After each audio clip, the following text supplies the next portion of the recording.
Mixology 101. My name is Chinky. And I'm Rosalie. And I'm Tara. We are the party people. And we plan events like this. And we did the event like Cooking with Father Jerry 101.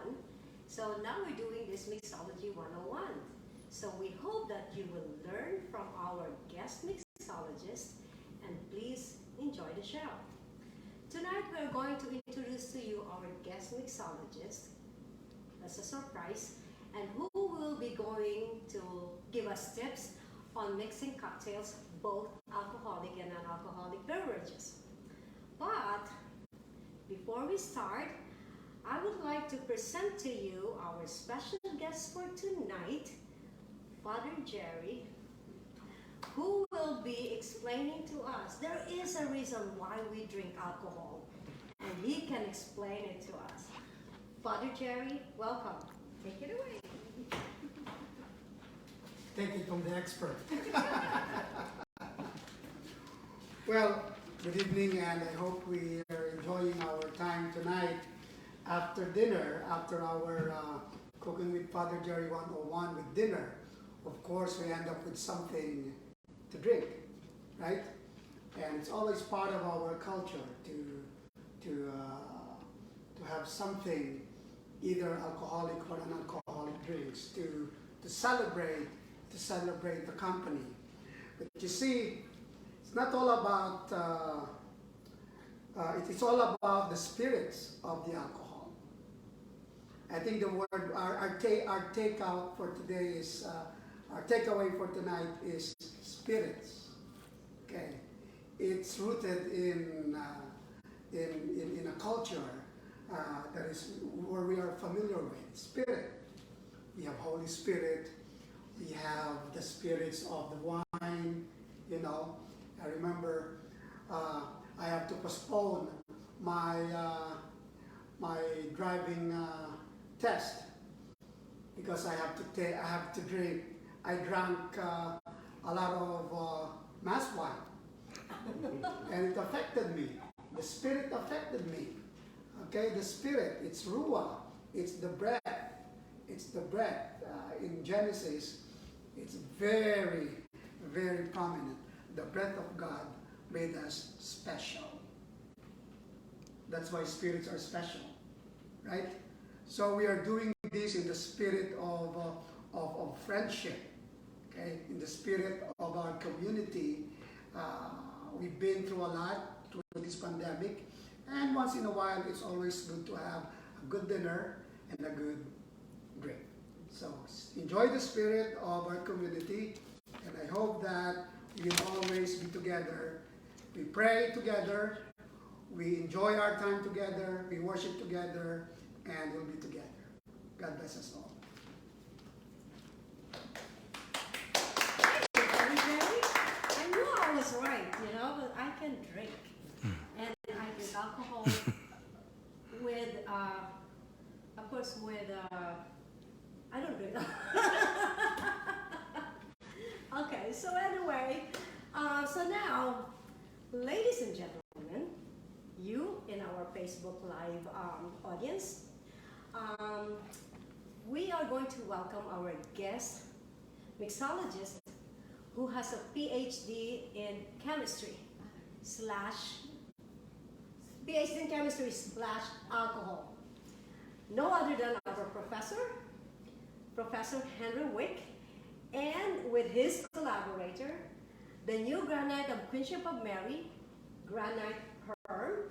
And welcome, gentlemen, and please teach us and show us how to make good drinks.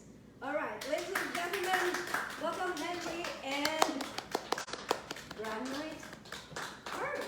Thank you, Chinky. You're welcome. So tonight we're going to be going through a little bit of Mixology 101. Really, it's cocktail hospitality for family and friends. And I just want to remind everybody that, going back to the Roman times and the Greek times, philosophers have reminded us that we should exercise moderation in everything. More recently, Oscar Wilde told us that we should practice moderation in everything, including moderation. So with that, let's start talking about how to prepare a cocktail. So let me start off with tools. Tonight we'll talk about some of the tools of the trade, then we'll talk a little bit about ingredients and techniques, and then finally we'll finish the evening by preparing some cocktails for our more than willing audience. So let's start with the shaker. Okay. Many of you know that, like James Bond, if you remember the films, he took his martini shaken, not stirred. In actuality, probably not the best choice for that particular cocktail. But what I have here is the Boston shaker. And we would put our cocktail ingredients in the Boston shaker and then shake. And if you see some of the mixologists online, you'll see that they can do all kinds of acrobatics and maybe even throw these up in the air. I'm not that skilled. Right? Now, perhaps when you come home from work and you just feel like a small cocktail, you can use a personal size shaker in order to prepare your cocktail. Prepare 5 or 6 ounces of a cocktail in an appropriate cocktail glass and have a nice little cocktail. Now, we can also use a stirring glass. Okay? So this is a stirring glass. We would usually keep this frozen in the freezer. We'd bring it out. We'd add some ice, and then we'd put our spirits in and stir with our bar spoon. Okay? The bar spoon has some twirls along the handle, and that's used to be able to twirl the spoon as you mix, cooling the drink. As we finish that up, we would use a strainer to strain the cocktail into our cocktail dish, leaving the old ice behind and pouring the cocktail onto new fresh ice. We would also use the same strainer with the Boston shaker. So that's how we get our cocktails icy cold. So let me put that aside. We'll be working with that in just a little while as we move on to other items that we might need. Now, in order to prepare a cocktail, we certainly have to measure the ingredients. And probably you may be familiar with the jigger, right? The jigger is two-sided, a small side, a large size. The top on this particular jigger will deliver 1.5 ounces of an ingredient, usually a spirit, right? This side will deliver 1 ounce. And there are graduations on the inside which will allow us to produce, to take smaller quantities. So, traditional jigger. More commonly, perhaps, little measure glasses. So we have a little measure glass here, and it has graduations along the side. For a slightly larger party, preparing several cocktails at once, we might use a larger measuring cup. Now, when I feel in a particularly chemistry frame of mind, I might use my little collection of beakers to measure out my cocktail ingredients. Now, what else do we need when we're preparing our cocktails? Well, we might use a strainer. If we have something that's particular, has little pieces of ice in it, we might want to strain that out. If it has some seeds or foam as we prepare it, we would use a fine sieve strainer in order to prepare the cocktail. We might use a muddler. The muddler will allow us to take ingredients and smash them. So if we have some berries or cherry or some other fruit that we want to break up, we could use the muddler in order to smash it and then prepare our cocktail.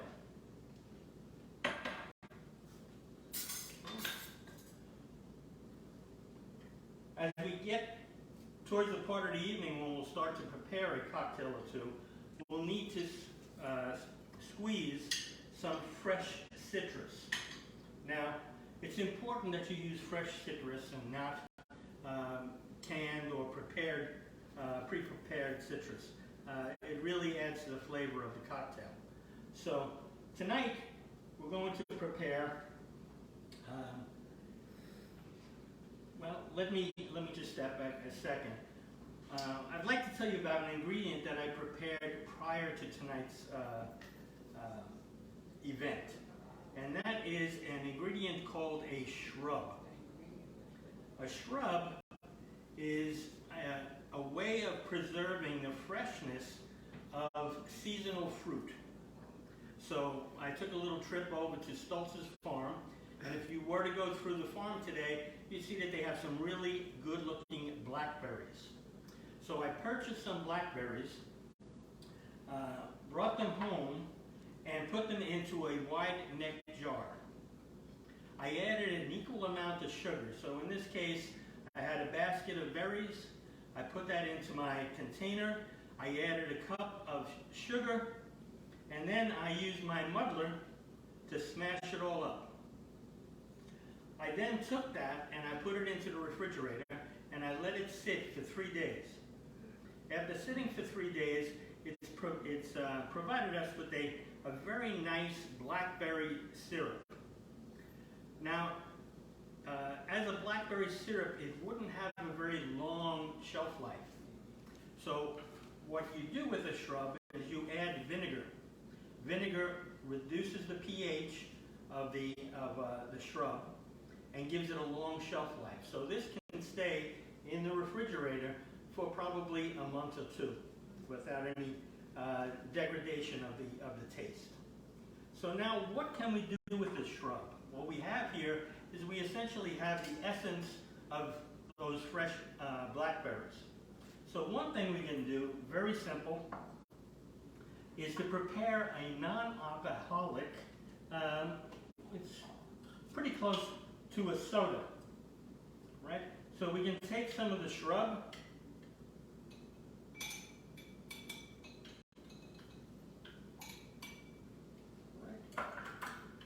and add some club soda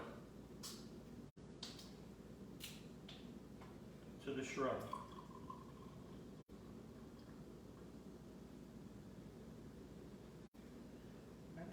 And so now we have a very nice little non-alcoholic, very tasty, fruity beverage that we can serve at a party or at a gathering. Can we put ice in there? We certainly could put ice in there if we like. Okay. Right? So we have kind of the shrub soda. Shrub soda. Okay. Now we can also prepare. We're going to prepare our mule, a Kentucky mule. A mule is a drink that is usually called a Russian mule, and the mule is made with vodka, ginger beer, and lime juice. Now there is a variant which we'll make tonight, and that is the Kentucky mule. Kentucky mule uses bourbon in place of the vodka. So we'll dig out some ice for our cup, fill our, and mules are generally, traditionally. There's a question. Do you strain the seeds from blackberries? I do. So before adding the vinegar, I strained it through the fine sieve. Right? I strained it through the fine sieve, and then took that resulting syrup and added the vinegar to it. So I'm going to add some ice to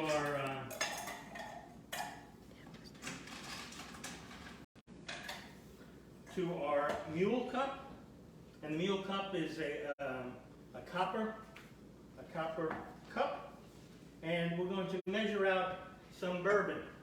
Tonight I'll be using bourbon trace, and it's a good bourbon, has a good flavor, and is relatively inexpensive, and is one of my favorites.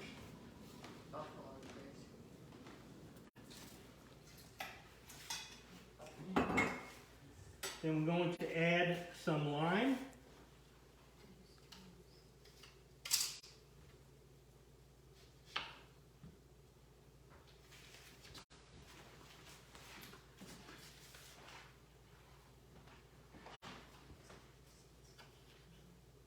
I'll reserve a slice of lime for a garnish. And I'll use the lime, the juice from half a lime, to flavor our cocktail.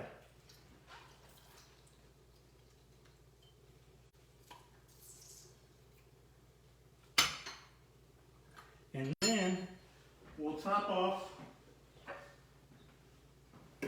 the cocktail with ginger beer.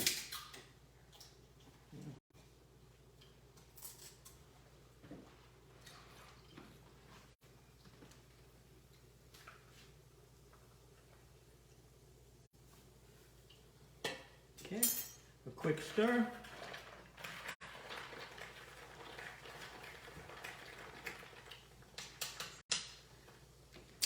A frosty cocktail on a hot evening. Can I have? This is my favorite drink, by the way. Right, Professor? Okay. Oh, There you go. Chinky, wait, I forgot your garnish. It's not complete without the garnish. Okay, I'm gonna try it now. A little bit more.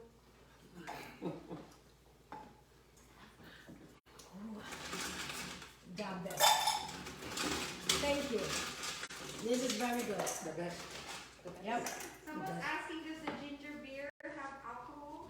No, the ginger beer is non-alcoholic. Non-alcoholic. And should you want to have a mocktail, you can use the ginger beer, the lime, and what I'm doing now is I'm going to add a little bit of flavor. I'm going to use the same recipe, but I'm going to add some of my blackberry shrub to the cocktail. Give it a little bit of a different flavor. Buffalo bourbon. Yes, it'll be bourbon again. Well, in a mocktail, I would stop and I would just add the ginger beer, Okay. right? If I wanted to make the non-alcoholic version. But we're not making that right now, right? So what I would do is I would add my bourbon. So we have shrub, blackberry shrub, Yes. we have bourbon, we have lime, right? And then we need the ginger beer.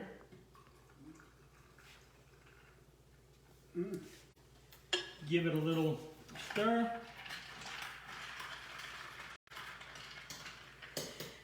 And this time we'll garnish with a little mint. There you go. And I have somebody lining up. Thank you. Cheers.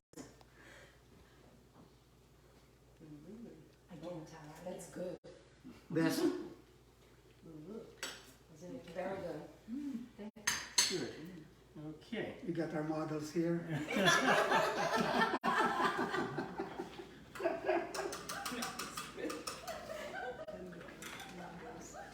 Okay. So with that, I'm going to turn over the cutting board to Herm Dirks. Our new grandma. Now, let me preface turning the floor over to Herm. A few years ago, 2 years ago, Herm and Michelle went to Hawaii. And Herm and I stay in constant contact as he scours the world for appropriate cocktails and ingredients. So I was sitting here in Plainsboro and my messaging went off, and there was a message from Herm, a bit taunting, right? He's showing me this delicious drink that he's drinking on a nice veranda in Hawaii. So we immediately went into investigation mode. I got out my researching app, and I looked up the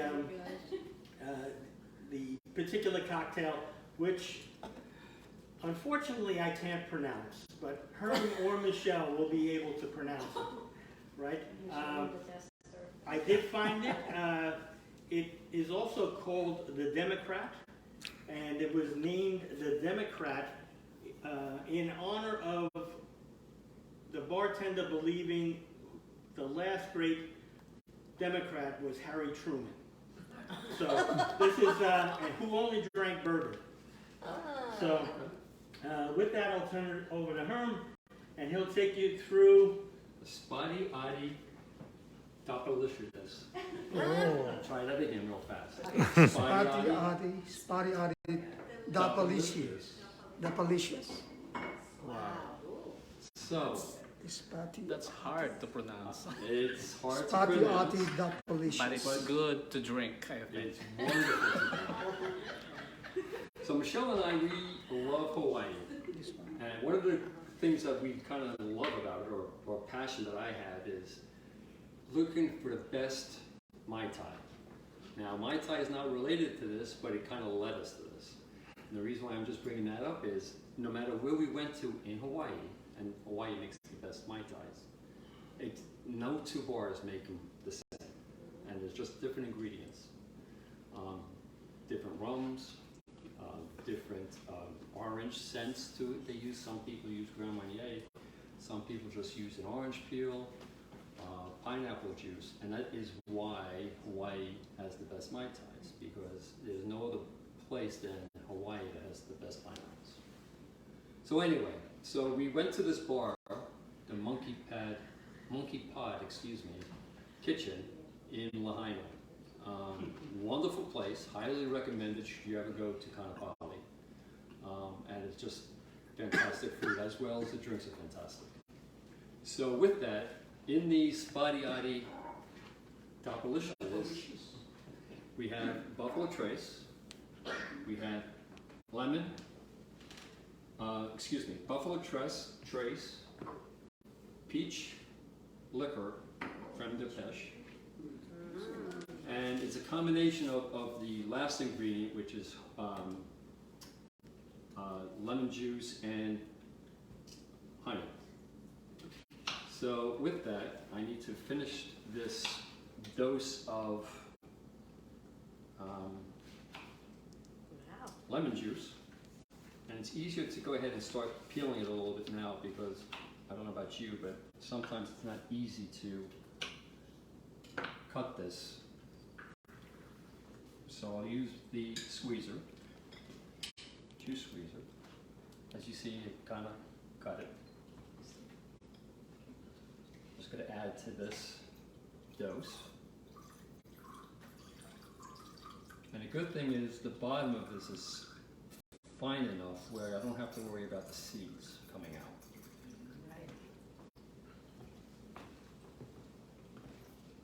You look like a pro, Herm. We much practice. Things that you like in life, you just do. Master. Do it. You just do it. Again and again. Okay, so this is going to be 2 batches. So normally what you do is it's 4 ounces to 3 tablespoons.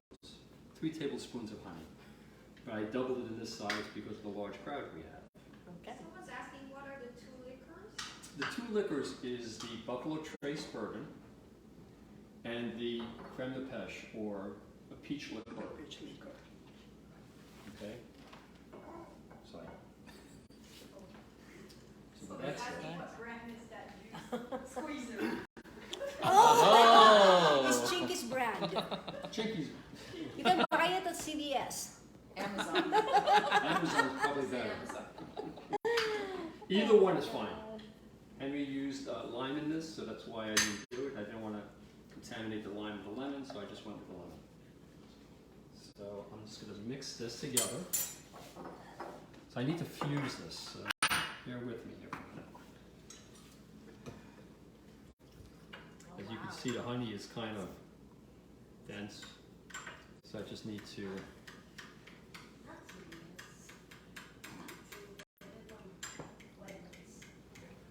stir it.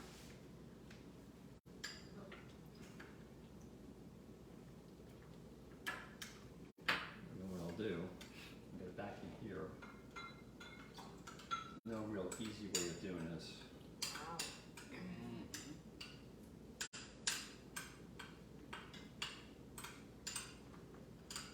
They never taught us in the seminary.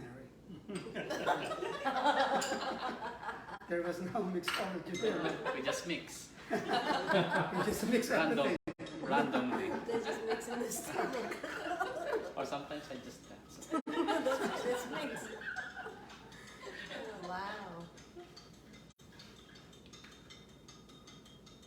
Wow. This process is a little bit long, but you want to try to bring the viscosity closer to the liquid. That's a chemistry term. See? Yeah. I think I learned something in chemistry.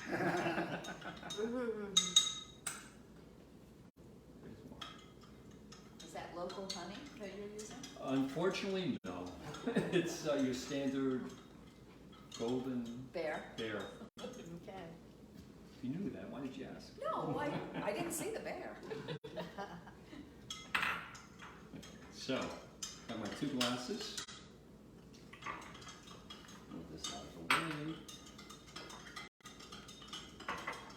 Shot glass. Well, you're gonna be the best. Thank you. And you are the tester. Well, I use a shot glass, Tester. as you can see.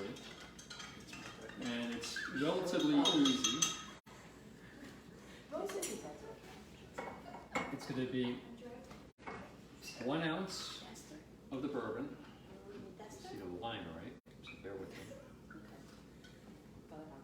Close. 1 ounce of the bourbon.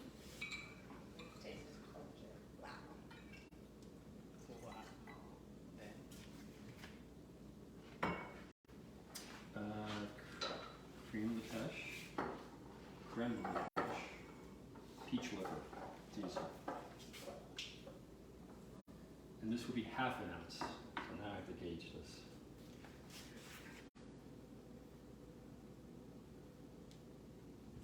And if they have a question about the recipe of this, they can call the Green light office, hotline? directory, Directory and ask for Nancy. and ask for Nancy or Father Jones.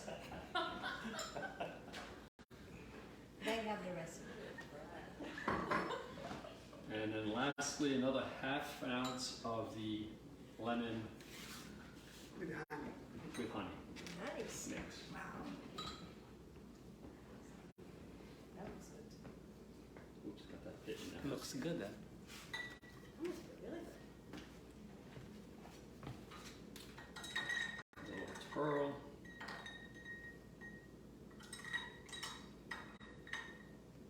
Wow. There you have it. So, Is who this would like ready? to try this? And we Father have a Johnson? tester. My turn. Here. All right. Cheers. Cheers. Chinky. With my mule. There you go. Cheers. All right. Cheers. Well done. Looks good. Enjoy. Wow. Wow. It's even better. Yeah. It's even better. Yeah. Happy you enjoyed it. Thank you. Thank you, Herm. And now, do we have any more recipes to share? No more recipes to share. So, thank you, Professor Henry and our Grand Knight Herm. And Michelle for having us And tonight. I hope you enjoyed the, if you are interested, I'm serious, if you are interested in knowing all the recipe that we did tonight, alcoholic and non-alcoholic beverages, you can ask Henry or Herm and they can send it to you. And actually the drinks are very good and it's easy to do. It's better to drink. It's easy to do and it's easier for me to drink when I'm not the one doing it. So for tonight, thank you again. Thank you for watching our show, and we would like to acknowledge the host for tonight, Michelle and Herm, for hosting our show tonight. And of course, our professor, our PhD in chemistry slash what was it? Mixology. Mixologist. Professor Henry. Wait. I almost forgot. But also, I would like to acknowledge Father Jerry for coming in tonight. There you go. No alcoholic. But Non-alcohol. I promise you he's not drinking alcohol tonight. And of course, Father Jocks, who is drinking alcohol. Yes. And I would like to thank our committee here, our team, who is very hardworking. And this is not an easy thing to do, you know? Did you say hard drinking? Hard drinkers. Tara and Rosalie, our Facebook moderator, and all your questions. Thank you so much for the questions that you sent to our Facebook. Thank you, and we see you again next time. Who knows what we have again for next time? You can give a suggestion, or we did the cooking, now we have the drinking. Maybe we'll do the cleaning of the house. Okay. Have a good night. By the way, today is National Prosecco Day. And if you haven't started drinking yet, and if you have a Prosecco at home, open that bottle and enjoy it, okay? Happy Friday, happy 13th, Friday the 13th, Friday the 13th. and hopefully we see you on Sunday in church, okay? And we will enjoy the rest of our night here at the Dirk's residence. Thank you and have a good night. Good night.